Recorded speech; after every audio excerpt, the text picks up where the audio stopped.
ভারতবর্ষ থেকে ভোট ব্যবস্থাটা তারা তুলে দেবে।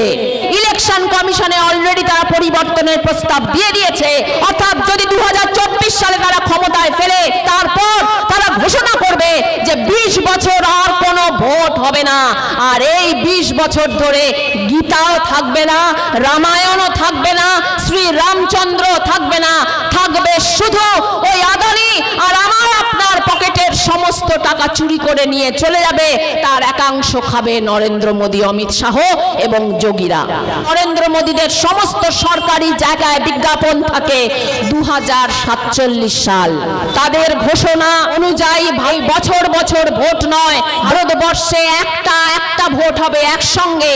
বছর বছর ভোট হলে আমার আপনার প্রশ্ন করার সুযোগ থাকে, আমি আপনি প্রশ্ন করতে পারি না কিছু। আর ওরা বলছে বছর বছর ভোট হবে না, একসঙ্গে ভোট হবে। আর সেটা কবে?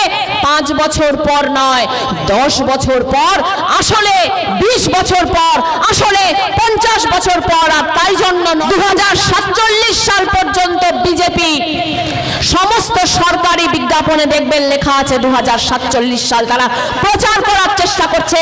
অর্থাৎ যদি 2024 সালে তারা ক্ষমতায় ফেরে, তারপর তারা ঘোষণা করবে যে 20 বছর আর কোনো ভোট হবে না।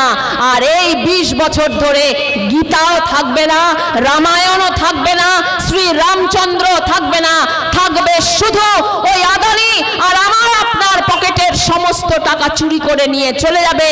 তার একাংশ খাবে নরেন্দ্র মোদী, অমিত শাহ এবং যোগীরা।